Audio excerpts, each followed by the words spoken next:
کہا وہ کون سی جگہ ہے جہاں اللہ نہ دیکھ سکتا ہو؟ وہ اللہ ایسا بصیر ہے، سیاہ چیونٹی، سیاہ رات، سیاہ پہاڑ پہ چلتی ہے، مالک اپنے عرش پہ ہوتے ہوئے اس کو وہاں پر دیکھتا ہے، صرف دیکھتا ہی نہیں اس کا رزق بھی اسے وہاں پر دیتا ہے۔ کہا اس کے گھر میں رہتا ہے، اس کے دسترخوان اس کے دیے ہوئے رزق سے کھاتا ہے، اور پھر وہ تجھے دیکھتا بھی ہے، پھر بھی گناہ کرتا ہے۔ کہا کچھ اور بتاؤ؟ کہا جب موت کا فرشتہ آئے تجھے پکڑنے کے لیے تو پھر کہنا میرا ابھی مرنے کا کوئی پروگرام نہیں، پھر صحیح ابھی جاؤ۔ کہا یہ طاقت کس میں ہے؟ وَلَن يُؤَخِّرَ اللَّهُ نَفْسًا إِذَا جَاءَ أَجَلُهَا، جب موت کا وقت آ جائے گا پھر تو کسی کا ایک لمحہ بھی آگے پیچھے نہیں ہو سکتا۔ کہا اس کے گھر میں رہتا ہے، اس کا دیا ہوا کھاتا ہے، وہ تجھے دیکھ رہا ہے، رنگے ہاتھوں جب پکڑنا چاہے پکڑ لے، تو اس سے بچ بھی نہیں سکتا، پھر بھی گناہ کرتا۔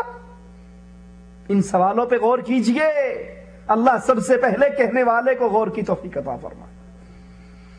کہا اچھا آخری بات سن لے، جب قیامت کے دن تیرے لیے جہنم کا فیصلہ ہو جائے، فرشتے تجھے پکڑ کر لے جا رہے ہوں، اپنا ہاتھ چھڑا کر بھاگ کے جنت میں چلے جانا۔ کہا یہ کس سے ہوگا؟ ان فرشتوں سے کون ہاتھ چھڑا سکے گا؟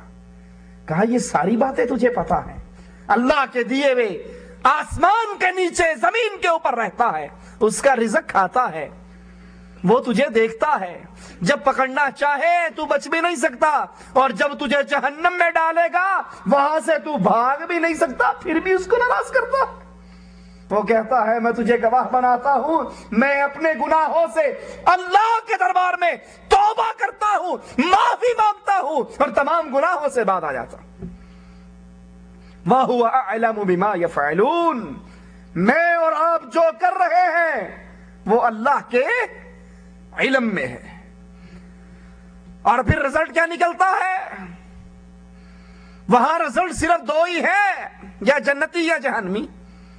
جماعتیں دو ہیں، یہاں تو بہت جماعتیں ہیں نا، یہ دیوبندی، یہ بریلوی، یہ وہابی، یہ سنی، یہ نقشبندی، یہ چشتی، یہ قادری، یہ رضوی، یہ نوری، یہ سور وردی، یہ وردی، یہ بغیر وردی۔ وہاں جماعتیں دو ہیں، جنتی جہنمی، کوئی تیسری جماعت نہیں، کوئی تیسرا راستہ نہیں، کوئی تیسرا ٹھکانہ نہیں۔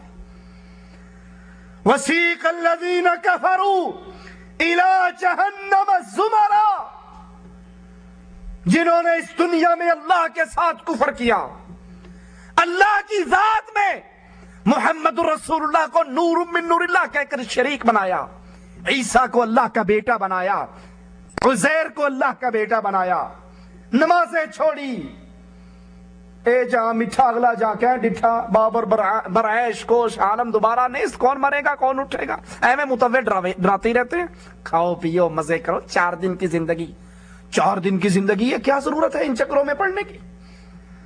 وَسِيقَ الَّذِينَ كَفَرُوا، جن کو اللہ کی ملاقات کا یقین نہیں، اس دنیا میں شرک اور کفر کی زندگی گزارتے رہے، ان کو چلایا جائے گا، جماعت در جماعت، گروہ در گروہ چل رہے ہیں جہنم کی طرف۔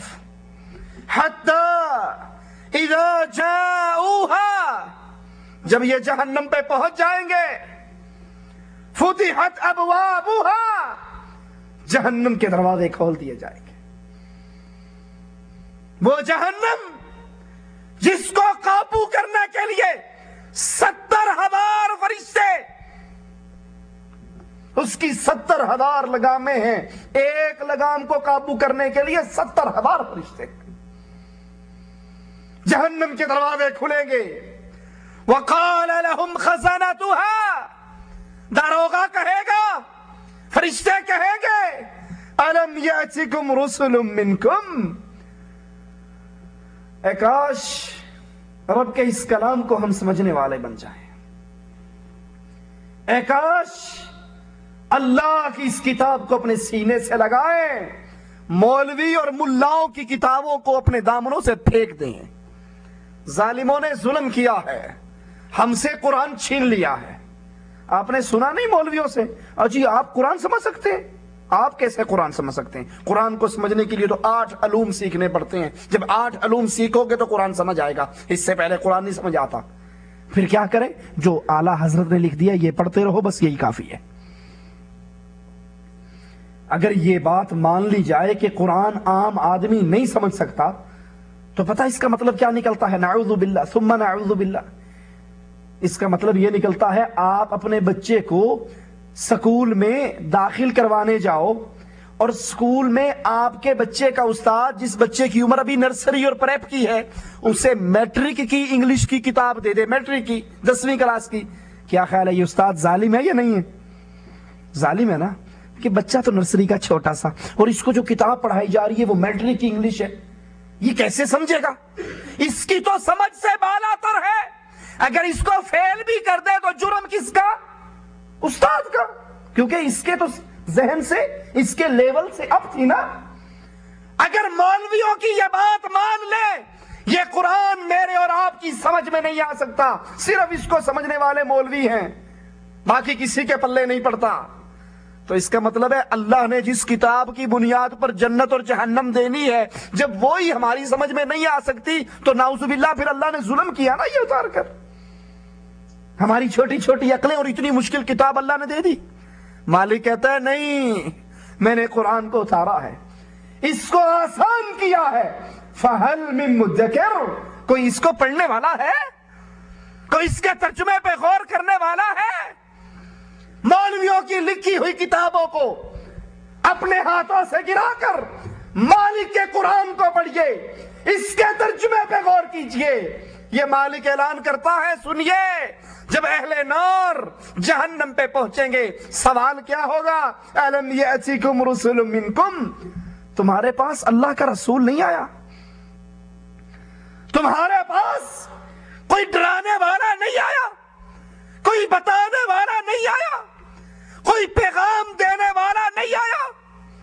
تمہارے پاس کوئی نہیں آیا جس نے تمہیں آ کر کہا ہو جو اللہ کے علاوہ قبر پہ سجدہ کرتا ہے وہ شرک کرتا ہے، جو اللہ کے علاوہ یا علی مدد کا نعرہ لگاتا ہے وہ شرک کرتا ہے، جو اللہ کے علاوہ علی کو مشکل کشا جانتا ہے وہ شرک کرتا ہے، جو اللہ پر بھروسے نہیں کرتا، گردن میں کالے دھاگے لا کر باندھتا ہے وہ شرک کرتا ہے، جو ہاتھوں